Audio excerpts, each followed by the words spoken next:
Hello everyone. हमारे राघव प्रकाश जो book है हिंदी की, उसकी सीरीज चल रही थी और हमने कल डी से आरंभ होने वाली पारिभाषिक शब्दावली आदि खत्म कर दी थी।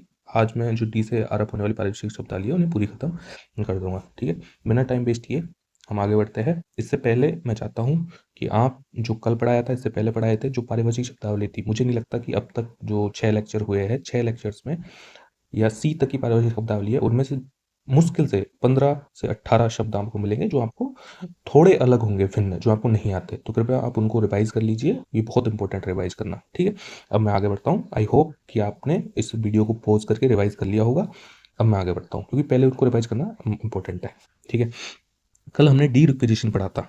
डी रिक्विजिशन, डी रिक्विजिशन का मैंने क्या पता है कि किसी चीज को रिक्विजिशन करना, किसी चीज को रिक्विजिशन करना, अधिग्रहण करना। तो अधिग्रहण का मोचन, अर्थात जब किसी को कोई वस्तु यूज करने के लिए दी जाती है और उस वस्तु का पर्पज सिद्ध हो जाता है, तो एक लेटर लिखा जाता है या फिर एक संदेश दिया जाता है कि भाई अब मैं इसका अपने अधिग्रहण का मोचन करता हूँ। मेरा जो यूज का जो पर्पज था वो सिद्ध हो गया है, इस वस्तु को जितना यूज करना था मैंने कर लिया है, अब मैं इसका अधिग्रहण मोचन, मतलब मेरे पास जो इसका अधिग्रहण था मैं उससे छुटकारा, मोचन मोचन पाना चाहता हूँ। ठीक है, तो डी रिक्विजिशन मतलब होता है अधिग्रहण मोचन। ठीक है, डेजिग्नेशन, तो डेजिग्नेशन और डेनोमिनेशन को मैंने बोला था कि आप इनको साथ में पढ़ेंगे, इन दोनों को साथ में रख के पढ़ेंगे। डेजिग्नेशन और डेनोमिनेशन दोनों का मतलब क्या होता है? ओहदा, कि आपका पदनाम क्या है, आपका ओहदा क्या है, संज्ञा क्या है, नाम क्या है। ठीक है, डिस्पैच मतलब प्रेषण। अब डिस्पैच से संबंधित ही हमने पिछली बार और पारिभाषिक शब्दावली पढ़ी थी, प्रेषण से संबंधित थे। एक कंसाइनमेंट होता था, प्रेषक या फिर जो चीज़ भेजते हैं हम, कंसाइनमेंट। ठीक है, तो डिस्पैच का मतलब होता है प्रेषण करना। ठीक है, डिटेन करना, नज़रबंद करना। डिटेन आपने बहुत पढ़ा होगा, जैसे जब चुनावों के टाइम पे कोई भी संहिता लगती है, धारा 144 लगती है, तो उस टाइम पे आदेश जारी किया जाता है कि यदि इतने से ज़्यादा बंदे एक जगह पे इकट्ठे होंगे तो उनको डिटेन कर लिया जाएगा। ठीक है, आपने मूवियों में देखा होगा, बहुत सारी मूवियों में, कि भाई निवारक निरोध एक कानून के तहत इसको डिटेन कर लिया, इसको नज़रबंद कर लिया। ठीक है, ये जो नेता वगैरह होते हैं जो भड़काऊ भाषण देते हैं, उनको डिटेन कर लिया जाता है। ठीक है, तो नज़रबंद कर लिया जाता है उन्हें, मतलब डिटेन का मतलब उनको उठा लिया। ये मान के चलिए आप, डिटेन का मतलब होता है उनको उठा लिया, उनको गायब कर दिया, नज़रबंद कर दिया। जेल में डालना ही होता है डायरेक्टली, या फिर हाउस अरेस्ट इस टाइप की चीज़ें भी होती है। नज़रबंद मतलब किसी पब्लिक की नज़र में नहीं आएंगे वो। ठीक है, तो वो होता है डिटेन। ठीक है, डिटरेंट पनिशमेंट, नाउ अगेन वही है, डिटरेंट पनिशमेंट मतलब होता है पनिशमेंट होती है निवारक दंड। ठीक है, दो तरह के दंड होते हैं, एक तो कानूनन दंड होता है जो ट्रायल चलने के बाद में दंड दिया जाता है, और एक उससे पहले ही निवारक दंड होता है कि भाई ऐसा कुछ ना कर पाए इसलिए निवारक दंड है। अभी मुझे एग्जैक्टली ध्यान नहीं है, लेकिन I think I am correct कि 3 माह तक का अब अधिकतम जो अधिकार है वो 3 माह तक का है। निवारक निरोध के अंतर्गत जो बंदी किया जाता है तो 3 माह तक का है।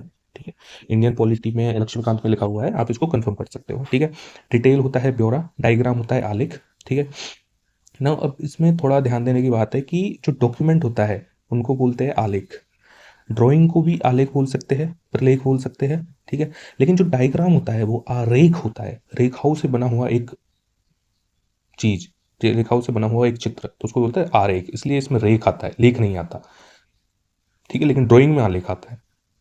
ठीक है, तो इस चीज़ को आपको ध्यान देना होगा। डिटेल हो गया, डायग्राम हो गया, डिग्निटरी हो गया। डिग्निटरी क्या होती है? उच्च पदाधिकारी को डिग्निटरीज बोलते हैं। सम्मान नहीं है एक्चुअली, डिग्निटी का अर्थ होता है सम्मान, कि अपना मान सम्मान होता है वो डिग्निटरी। तो यदि कानून में पारिभाषिक शब्दावली में होते हैं तो जो उच्च पदाधिकारी होती है वो सम्मानीय अधिकारी होते हैं, तो इसीलिए ये अर्थ लिया है। बाकी इसका शाब्दिक अर्थ यदि हम देखें अंग्रेजी वर्णमाला में, तो ये इसका मतलब होता है सम्माननीय। लेकिन हम क्योंकि कानूनी पारिभाषिक शब्दावली पढ़ रहे हैं यहाँ पे, तो माननीय कौन होते हैं? उच्च पदाधिकारी मान्य होते हैं। ठीक है, डायरेक्टिव निर्देश होते हैं, डायरेक्टरेट निदेशालय होते हैं, डायरेक्टरी निर्देशिका, जो डायरेक्टरेट के द्वारा जो निर्देश जारी किए जाते हैं उनको डायरेक्टरी बोलते हैं, तो वो निर्देशिका हो जाती है। ठीक है, डिस डिसअप्रोवेशन, डिसअप्रोवेशन। ठीक है, नाउ अप्रोवेशन का मतलब क्या होता है? अप्रूव करना, मतलब अनुमोदन करना। और डिस का मतलब कि नहीं, तो अन, तो अनानुमोदन। क्या हो गया? अनानुमोदन या नापसंद, कि अप्रूव नहीं किया। ठीक है, डिसबैंड, डिसबैंड का अगेन वही है कि भंग कर देना किसी चीज को। ठीक है, डिसवर्समेंट, डिस्पर्समेंट, नाउ डिस्पर्समेंट होता है संवितरण, डिस्पर्समेंट होता है संवितरण। अब मोस्टली ये जो संवितरण शब्द है ये कहाँ पे काम आता है? जब भी कोई इंस्टॉलमेंट लेता है, जैसे मान लो मैंने कोई फ़ोन लिया 20,000 का, और मैंने सोचा कि इसको 4 इंस्टॉलमेंट में, 5-5 हज़ार की इंस्टॉलमेंट में मैं वो इसको चुकता करूंगा। ठीक है, तो वो जो इंस्टॉलमेंट्स है, वो इंस्टॉलमेंट्स का मैंने क्या किया? डिस्पर्समेंट किया। जो 20,000 रुपये है उसका मैंने डिस्पर्समेंट किया 4 इंस्टॉलेशन में, 4 समान प्रकार की इंस्टॉलेशन में। तो वो होता है संवितरण, कि 20,000 रुपये को मैंने समान रूप से वितरित कर दिया। तो मैंने क्या किया, मेरे इंस्टॉलेशन जो मेरा जो मेन पेमेंट था उसका मैंने 4 इंस्टॉलेशंस में डिस्बर्समेंट किया, संवितरण कर दिया। ठीक है, इस सेंस में यूज आता है। डिस्बर्समेंट अथॉरिटी, डिस्बर्समेंट अधिकारी। ठीक है, डिस्कार्ड, डिस्कार्ड बोलते हैं ना किसी चीज़ को डिस्कार्ड कर दिया जाए, मतलब उसको अमान्य कर दिया जाए, भंग कर दिया जाए, उसकी मान्यता नहीं रही। ठीक है, तो डिस्कार्ड कर दिया। ठीक है, डिस्चार्ज, डिस्चार्ज का निर्वहन भी होता है, पालन करना, अपनी ड्यूटी का डिस्चार्ज करना कि भाई पालन करना, उन्मोचन करना। ठीक है, डिस्चार्ज पिटीशन, उन्मोचन याचिका। ठीक है, डिस्चार्ज, सेवा मुक्त होना। ठीक है, डिसिप्लिनरी एक्शन, अनुशासनात्मक कार्रवाई। ठीक है, डिस्क्लेम, ये मैंने पहले भी बता चुका हूँ। डिस्क्लेम, क्लेम होता है दावा। ठीक है, और एक क्लेमेंट होता था, इससे पहले एक और शब्द आया था क्लेमेंट, क्लेमेंट। ठीक है, तो मैं आपसे चाहता हूँ कि आप इसी प्रकार से तुलना करते हुए शब्दों को पढ़े। अब डिस्क्लेम आया तो मुझे ध्यान आ गया कि एक क्लेमेंट था। क्लेमेंट का मतलब क्या होता है, दावेदार। डिस्क्लेम का मतलब कि दावा छोड़ देना। ठीक है, तो ऐसे आपको तुलना करके पढ़ना है चीज़ों को, तब भी चीज़ें ध्यान रहेगी। ठीक है, डिस्काउंट क्या होता है, छूट भी बोलते हैं इसको। ठीक है, ठीक है, और ये है डिस्क्रिएशन, discretion, sorry, not डिस्क्रिएशन, it's discretion. अब डिस्क्रीज, एक आपने शब्द सुना होगा, ये नीचे भी आ रहा है, discretionary power. Discretionary power, discretionary power क्या होती है कि किसी को जो है डिस्क्रिशनरी पावर है कि उसकी विवेकाधीन शक्तियाँ है, विवेकाधिकार भी बोलते हैं, विवेकाधीन शक्तियाँ भी बोलते हैं, कि उसके विवेक के ऊपर है। तो ऑन समवन्स डिस्क्रिशन, तो डिस्क्रिशन का मतलब है विवेक। ठीक है, जैसे आप मान लो आप कभी जो है एसआई बनोगे। ठीक है, किसी प्रशासनिक क्षेत्र में जाओगे तो आपके पास डिस्क्रिशनरी अधिकार होंगे कि भाई जो गवर्नमेंट है, जो किताबें हैं, वो आपको पॉलिसीज देगी कि भाई ये रूल नियम ये सब कुछ है, लेकिन उसका डिस्क्रिशनरी यूज आप करोगे, डिस्क्रिशनरी यूज, विवेक के अधीन आप उसका यूज करोगे। ठीक है, तो आपके पास क्या होगी, डिस्क्रिशनरी पावर होगी। इसलिए तो प्रशासनिक जो अधिकारी बनने के लिए सब लालायित होते हैं, उनको चाहते हैं कि हम प्रशासनिक अधिकारी बने, क्योंकि उनके पास बहुत ज़्यादा डिस्क्रिशनरी पावर होती है, और हर कोई चाहता है कि अपनी इच्छा से, अपने विवेक से शक्तियों का यूज कर पाए, और इसीलिए उसकी ज़्यादा अपील होती है। इसलिए हमने देखा होगा कि हम सारे जो है आरएएस, आईएएस, इस टाइप की जो प्रशासनिक सर्विसेज है, जहाँ ज़्यादा से ज़्यादा डिस्क्रिशनरी पावर है, उनको ऑप्ट करना चाहते हैं, उनके लिए हम प्रतिस्पर्धा में उतर रहे हैं। ठीक है, इतनी कठोर तपस्या कर रहे हैं। तो ये होता है डिस्क्रिशन, विवेकाधीन शक्ति है। डिसमिस, बर्खास्त कर देना। डिसऑर्डर, अव्यवस्थित कर देना। डिस्पैरिटी, पैरिटी होती है समानता या समता, समता भी बोलते हैं इसको। एक्चुअली इसका मेन शब्द तो समता ही है, और क्योंकि इक्वलिटी का समानता हो जाता है, क्या होता है, इक्वलिटी का हो जाता है समानता। यहाँ पे पैरिटी का होता है समता। समता और समानता में अंतर है अभी, क्योंकि यहाँ पे समय नहीं है, मैं नहीं चाहता आपके ज़्यादा टाइम वेस्ट हो, आप सिर्फ पारिवारिक शब्दावली पढ़े, बाकी इनमें अंतर होता है। लेकिन फिर भी असमानता भी बोल सकते हैं, ऐसा कुछ अंतर नहीं, मतलब कानूनी संदर्भ में इतना अर्थ नहीं है, लेकिन फिलोसॉफिकल साइंस में देखें तो समता और समानता में बहुत ज़्यादा अंतर होता है। डिस्प्लेस्ड, विस्थापित कर देना। डिस्पोजल, अगेन, नाउ निस्तारण, डिस्पोजल का हमको पता है कि जैसे हम क्या बोलते हैं कि भाई जो हमारा जो वेस्ट, जो भी वेस्ट जनरेट होता है घरों से, उसका डिस्पोजल होता है। ठीक है, एक डिस्पोजल पॉलिसी भी होती है। डिस्पोजल इवन, यदि हम तो सब राजस्थान के क्षेत्र से बिलोंग करते हैं, राजस्थान के क्षेत्र में या फिर आसपास के भी क्षेत्र में ये बोला जाता है कि डिस्पोजल एक कप का टाइप होता है। ठीक है, डिस्पोजेबल जो कप कप होते हैं वो होते हैं, तो उनको पहले डिस्पोजल ही बोलते थे।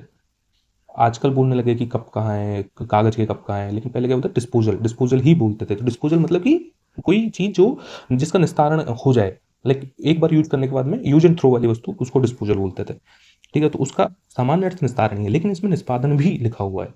ठीक है, तो किसी चीज का निस्तारण कैसे होगा भाई, निष्पादन करके ही तो किसी चीज से छुटकारा पाया जा सकता है। निस्तारण छुटकारा ही है, किसी चीज को डंप कर देना, जैसे वेस्ट, जो वेस्ट है उनको डंप कर देना, वही निस्तारण है।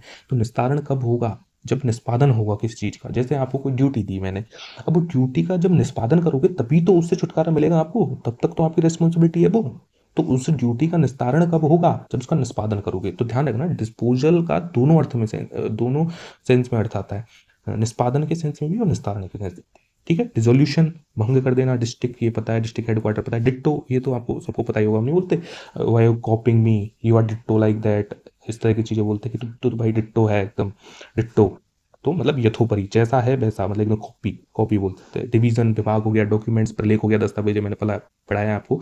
डॉक्यूमेंटेशन, प्रलेखन होता है। डोमिसाइल, अधिवास होता है, जो हमारे सर्टिफिकेट भी बनता है डोमिसाइल का, और आते भी है। ठीक है, और डोरमेट केस, डोरमेट का मतलब होता है कि प्रक्षुब्ध, ये सुसुप्त भी बोलते हैं इसको, सुषुप्त, सुषुप्त भी बोलते हैं, सुषुप्त मामला। जैसे डोरमेट, वोल्केनो हमने पढ़ा होगा, सुषुप्त ज्वालामुखी। ठीक है, तो वही डोरमेट है ये। ठीक है, ड्राफ्ट, प्रारूप होता है, मसविदा होता है।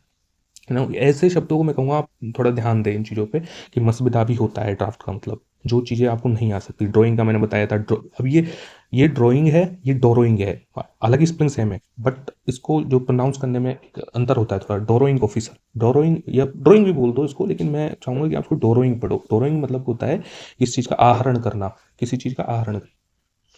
डोरोइंग ऑफिस का अर्थ होता है कि आहरण अधिकारी, यदि कोई किसी चीज़ का आहरण करता है, ठीक है? आहरण मतलब कि निकालना, जैसे हम नहीं करते कि मनी ड्रॉ कर रहे हैं, बैंक से मनी ड्रॉ करना, ठीक है? तो उसको बोलते हैं आहरण अधिकारी। ड्यू मतलब देय, नियत, प्राप्य, ठीक है? तो ड्यू का आप यहाँ से ये तीनों ही शब्द याद करना है, क्योंकि यहीं आएंगे और यह कंफ्यूज कर सकते हैं आप। प्राप्य है, नियत है और देय भी है। ड्यू डेट नियत तिथि हो गया, ड्यूली विधिवत रूप से, डुप्लीकेट अनुलिपि। अब ध्यान रखना, डुप्लीकेट और कॉपी में अंतर है। कॉपी होती है प्रतिलिपि और डुप्लीकेट होता है अनुलिपि, ठीक है? ये ध्यान रखना है आपको। ड्यूरेशन अवधि होगी। ड्यूरेस, ड्यूरेस को आप दबाव होता है, ड्यूरेस का मतलब, इसको आप प्रेशर से ध्यान रखें, PRESSURE, प्रेशर से आपको ध्यान रखना है। RESS आ रहा है, RESS आ रहा है, तो ड्यूरेस मतलब प्रेशर, खत्म, ठीक है? ड्यूरिंग द प्लेजर ऑफ की इच्छा पर्यंत, ड्यूटी काम होता है, अपना कर्तव्य होता है, ठीक है? तो आज की ये डी से आरंभ होने वाली सारी पारिभाषिक शब्दावली कंप्लीट कर चुका हूँ। इसको आप ध्यान से पढ़िए, और जो जो मैंने बताए हैं, और इससे आते भी क्वेश्चन काफ़ी है। जैसे आप पूरी लिस्ट को यदि एक बार देखोगे तो देखो कितने क्वेश्चन आए हैं डी से, क्योंकि ज़्यादातर पारिभाषिक शब्दावली इससे ही बनती है। देखो आप कितने आए, तो इसको थोड़ा ध्यान से पढ़िएगा, ठीक है? ठीक है, फिर आप इसको ढंग से पढ़िए। मिलते हैं अगले वीडियो में, हम ई से आरंभ होने वाली पारिभाषिक शब्दावली स्टार्ट करेंगे। Thank you. ओके।